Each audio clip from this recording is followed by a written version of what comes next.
My talk is about where the funding came from to start a University of the South in Sewanee, Tennessee in 1860, and how we're trying to reckon with where that came from. And if you're curious, spoiler alert, the money to fund the University of the South in 1860 came from exactly where you think it did. So yeah, I'm going to quickly go through university history, particularly about the founding, and sort of contrast the story that we've been told in telling ourselves for 150 years, and talk about like sort of the behind-the-scenes reality of what that was. Next, there we go. And the Roberson Project was an initiative at the university started in 2017 to basically look into that past racial history of the university. Oop, there we go. There. And then I'll specifically talk about this particular project that was initiated by the Roberson Project. I'll talk about building the web app for it and what we learned. So let's dive in. So history of the University of the South. Conveniently, the University of the South decided to memorialize their early history in stained glass windows in the front of our All Saints Chapel, gorgeous chapel there. And so the story that we've been telling the world is that we're an Episcopal university. We were founded by the Episcopal Church and for a spiritual mission to train Episcopal priests for the South.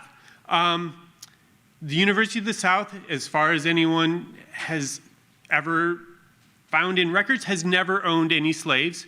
However, there were slaves in and around Sewanee. Many of the faculty chancellors owned slaves.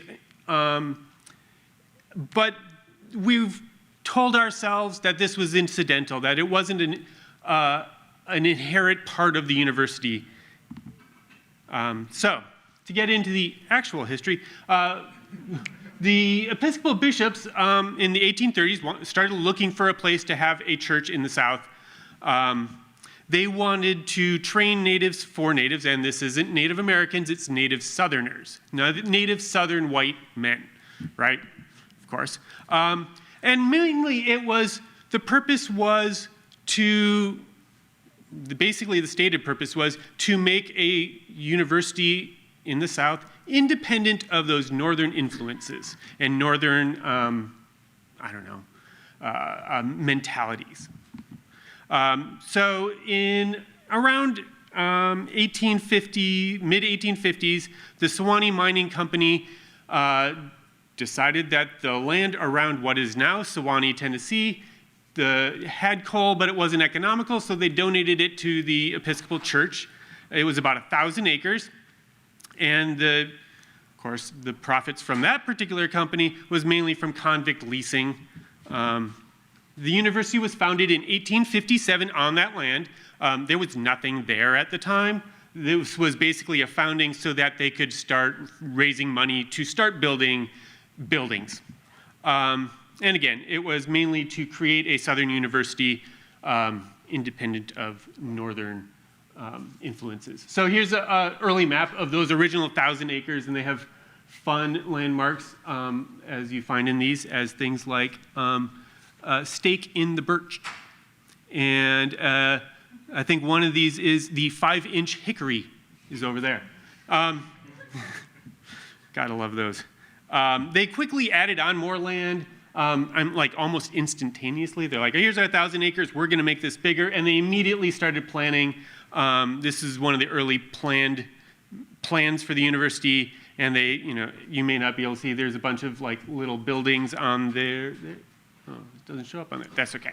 Little buildings on there, and if you zoom in closer, they've already like claimed their names. This is like Fairbanks House, Odie's house. They're like, this is my place, and they put down stakes very quickly. But one of the reasons they were really excited about this is they had the railroad, which is the dark line sort of going southwest to northeast through there, that connected Chattanooga to Nashville, went right through here. Anyway, the cornerstone for the university was laid in 1860. It was mined and quarried by enslaved men. The principal speaker, this was a huge event, all-day celebration, food, speeches all day long. The principal speaker was John S. Preston of South Carolina. In 1858, 2 years prior to this, he sold 548 people when he basically got rid of his Louisiana sugar operation, made $1 million for himself that way. He talked for over 2 hours and talked about how this place, this school, is going to redeem Christianity through the portals of slavery. Like came right out and like said this stuff that how this was not well known until like the last 10 years is unbelievable to me. But it wasn't. We didn't talk about it. Nobody had looked into this. Other people had mentioned how they were going to express the love of the son and the slave here in Sewanee. So that's actually, let me go back for a sec. This is actually where the Founding Funders Project starts. They got the university land in 1857, and then they immediately, those delegates who went and said, yes, we're doing it here, started going out and fundraising. So that's really where this project starts, but I just have to add a little next step. Civil War broke out.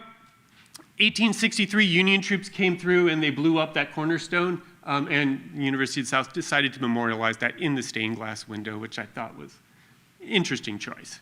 Let's show when our founding, it wasn't a building, founding slab of stone got destroyed. Anyway, end of slavery meant, after the Civil War, meant like that urgent necessity for like justifying slavery was kind of gone, but that didn't stop anybody from doing it. 1866, after the Civil War, they had to refound the university because there was nothing left here. They actually invited Robert E. Lee and Jefferson Davis to be the first vice chancellors, which is basically our equivalent of the university presidents. They both turned it down. Neither one of them, thank heavens. But frankly, the first 3 vice chancellors and 4 chancellors were all Confederate military, and were all slaveholders. In the first class, 9 students, 4 faculty, all the faculty members were Confederate veterans. And there's more stories I could go on, but let's get into this particular project. So the Roberson Project, which I'll tell what that is in a minute in a little bit more detail, but they started doing research and they quickly came up with a couple of things. When the University of the South was founded, there were more than 200 colleges in the US, and almost all of those had some tie to slavery or wealth from slavery. Very few universities in America are free of guilt. University of the South went a step further in the fact that they were founded to protect the institution of slavery.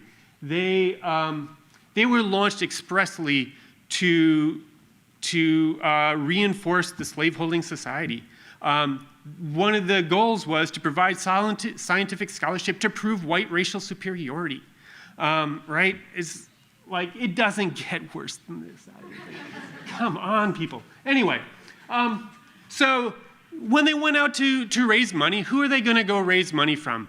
Rich Southern people. Who are the rich Southern people? Like those plantation owners, the people who owned the slaves or who benefited from it or inherited it, money from that, right? So, Roberson Project, it was founded in 2017. It was officially a 6-year initiative. It's named after that gentleman in the logo, whose name was Houston Bryan Roberson. He was the first tenured African-American faculty in Sewanee, and his focus on research was American history, particularly from the African-American perspective. And he was one of the first people to actually research the university from the perspective of the African-American community. And there has been a significant African-American community in Sewanee from the start. Yeah. So I say it was a 6-year initiative, started in 2017. It's still going strong. I haven't heard an end date. I think when they initially started it, there was an end date. As far as I can tell, it's going to keep on going, which is great. So this project, one of the first things that they did when they started the Roberson Project, it was actually started by Southern Studies professor Woody Register, and he hired on historians to do research. And one of the first things they did, of course, was dive into the university archives, look into all the correspondences and letters from those early founders. And among the things that they found that nobody knew about was a list of 295 people and the amount of money they pledged to the university to get this thing going. And so they're like, jackpot, let's find out who these people were, and let's find out where they got their money. Did they own slaves?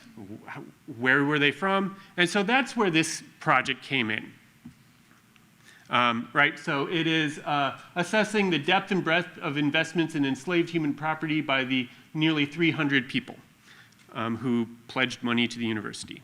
Okay, so Tanner Potts, Woody Register, these guys went to archives, churches, city halls, other universities all over the US, primarily in the South, but elsewhere too, and started collecting data. Lots and lots of information about these people, and they started assembling it into a spreadsheet, and they said, we want a map, hence, which brought me in, and they wanted to know, where did these people live? They were all wealthy, so many of them had second residences. How many of them had slaves? How many slaves? Where were the slaves? Which residents? How much of their wealth was in enslaved people? How much money did they pledge to the university? And once, of course, they wanted to show this in a map, so they brought me in with the landscape analysis lab and my technician, and I sent my technician, Josh Alvarez, to dive into this. And of course, first thing you do is clean up the table, get headers on there, standardize everything. And one of the challenges, so the Roberson Project has many initiatives. This is one of many. And they've been putting reports of their findings, making it very public, giving talks. And they've been getting some pushback from mostly alums who hate to hear bad, dirty laundry about their beloved alma mater. So they said, we have to show the receipts. So among the things that they did was they scanned the documents proving as much information as they can. So most of those were census documents from the 1860 and 1850 census. Scanned them in, loaded them online, marked, you probably can't see, but there's a little red star on there showing here's where this person's slaves start. And some of them go on for pages and pages. Now we added hyperlinks into the table so they're easily accessible. Then we geocoded it, and we geocoded these down to the county level. And when you geocode things, they turn out as points. We spatially joined it to counties in the US. So the idea is you click on a county, you find out who those funders were from that county, and then you can look up all the information about them. How much money did they pledge? How many slaves did they own? What other properties did they own? What was their wealth? All of that stuff that they had in the table from all the historical research. We also wanted to be able to click on a county and be able to get the summary for that county. How many funders were there? How many slaves did those funders have? What was the total wealth? What was all of that stuff? So we did a pivot table and geocoded that. There we go. And yeah, I probably don't need to go through all this to this crowd, but we made pop-ups so that you could see all of that. My background is not in coding, so I was pretty proud of myself. I learned a little attribute expressions where, oh, it's blank. Fill in this text. If it's not blank, put in what the actual value is, right? So yeah, so the idea was for those county summaries, we added it 3 times so that you could click through different levels. Number of enslaved people is that one. The amount of money they promised in that one, and their wealth in that level, in that color. Add a little drop shadow to make it actually stand out a little bit. Added a base map. Base map is, text is covered by that because we chose modern antique map. This is all Esri if you hadn't figured that out yet. ArcGIS Online. And the modern antique map we liked because it sort of looked oldish, but it wasn't like piratey. It also wasn't something crazy like watercolors, like it needed to be a little bit more serious. But the text is covered up because it didn't have a separate like label layer. So we went in and made a text-only base map. And then we made a no-text base map and put the text-only on the top as a reference, and the text and the non-text as the base. So yeah, and then we configured the apps, turn on layers on and off, share it, search, that kind of stuff. So if you feel, whoop, I wasn't supposed to click on that yet. If you feel like exploring the map a little bit, there's the QR code, and it's also on the next slide. So there it is again. And I'm going to dive into the map to show you it a little bit. Let me see if I can do that without, there we go. Yeah. So we have a splash screen talking about what this is all about. Oh, you're not seeing that. You know what? I'm sticking here because I anticipated trouble. And I put that here. So there's a splash screen describing what the Founding Funders is all about. Actually, I think I know how to do this without too much. Can I, if I do that? No, it didn't do it. Okay. Fair enough. We'll stick with the, oh, exciting. There we go. Stick with the original plan. Okay. So, yeah, you can search for people. The one I pulled up here is John Armfield. Has anyone here heard of John Armfield? Yeah, he was a notorious fellow. He only owns 26 slaves, but he was a slave merchant. He bought and sold them. He was the Amazon or Walmart of slaves. You wanted a slave, you went to John Armfield and his company. Thousands of slaves went through his company. He donated, well, he promised $1,000 a year in 1860 money, that was pretty serious, for 25 years. He promised $25,000. I don't think they got any of it. He was also apparently cheap and reneged on his promises. But yeah, so you can search for names. Among some names that might be notable, there were Sarah Childress Polk, James K. Polk's wife. There were, do I have it here? I thought I had a list of, I think I do, but we'll get to it. Anyway, there's Supreme Court justices, there's several governors, various Congress people, in addition to planters and farmers and doctors and lawyers that we hadn't heard of. You can also change the layers to look at. Yeah, so there you go. That's the project. I'll have the QR code up again so you can check that out at the end. Here's how many slaves did each of them own? Some of them didn't own any, but over 5% had more than 500 slaves. More than 20% had more than 250 slaves. It's an enormous amount of people. All told, these 292 people owned 39,000 human beings. Unbelievable. I mean, it was like more than anyone. We knew it was, frankly, when we found the list, we knew it was going to be bad. We didn't know it was going to be that bad. So who are these owners? Like I said, there's politicians, there's judges, there's merchants, there's planters. Basically, if it was a woman, they just called wife. These were the power, these were the elite, and so, yeah, I guess it's not shocking that these people all had their wealth in the southern economy, which was slave-holding economy, and so it's not surprising that they wanted an institution that was going to, number one, justify it, and number two, build the foundation to keep it going. Yeah. So what did the broader research of this find? Yeah, the first wave of supporters for the University of the South mainly came from the lower Mississippi Valley. And I'm going to jump back to the map here.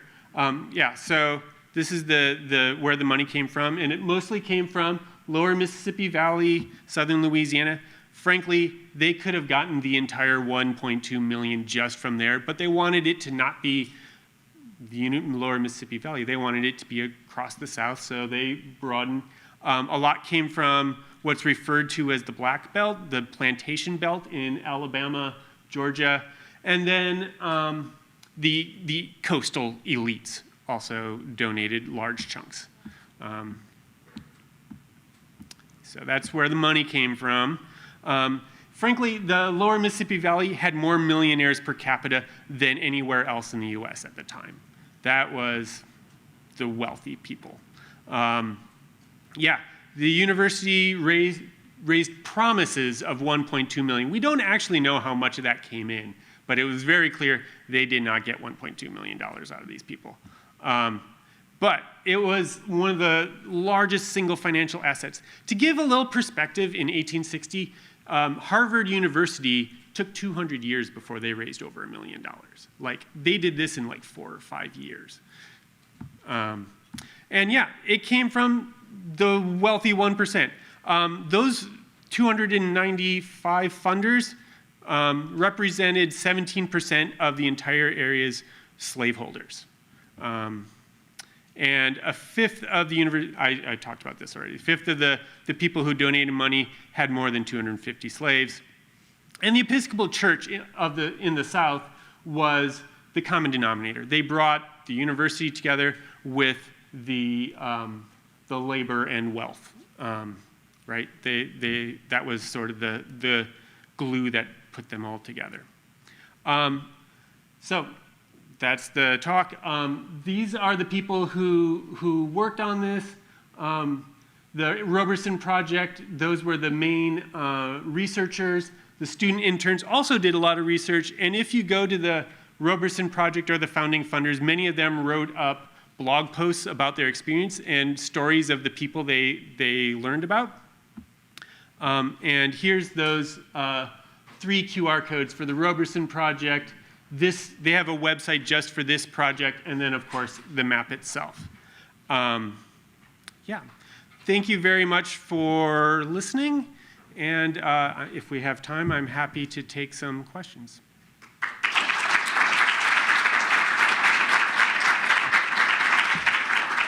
Yeah. Universities are in a race to do some kind of reconciliation project beyond your map. Can you tell us about that? Yeah. Yeah, so we have mainly driven by the Roberson Project, or at least spearheaded by the Roberson Project. There have been talks and discussions about reparations. God knows if that's actually going to, if we can convince the people with the purse strings to do something about that. There's also a place names project that I debated about presenting that one instead. We have Armfield Bluff.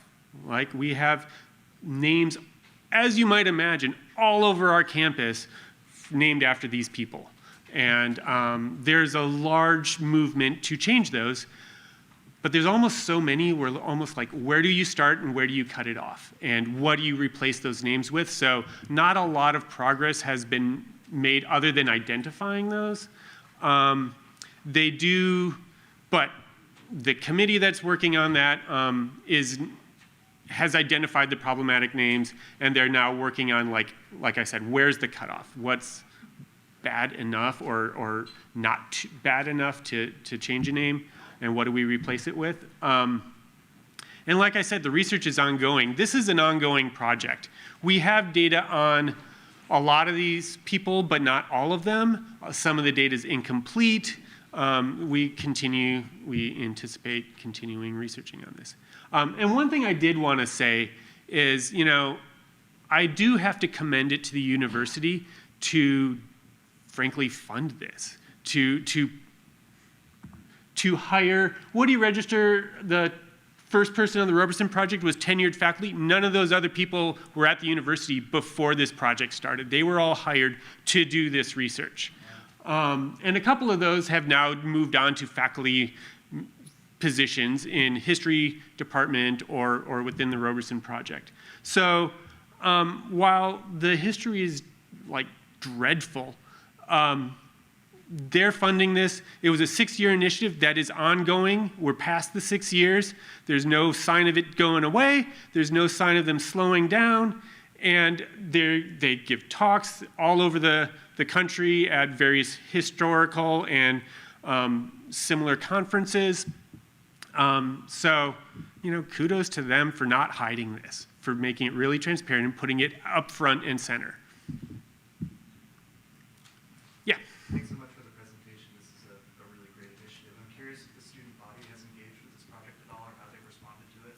Yeah, so the students are really interested. So I teach GIS classes, and we have projects.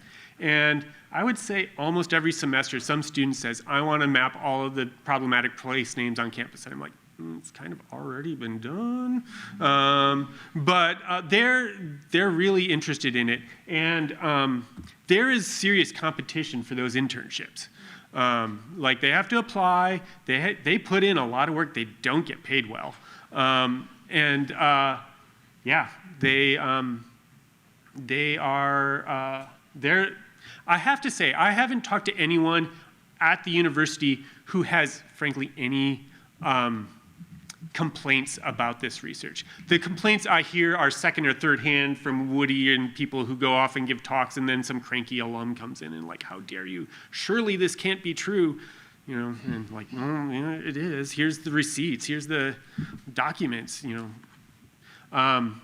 But yeah, it's a few unhappy voices can make a lot of noise. But none of that noise, as far as I'm aware, as far from what I've heard, has come from people on campus, whether it's students, faculty, staff, administration, which again, kudos to them. Anything else? All right, thank you.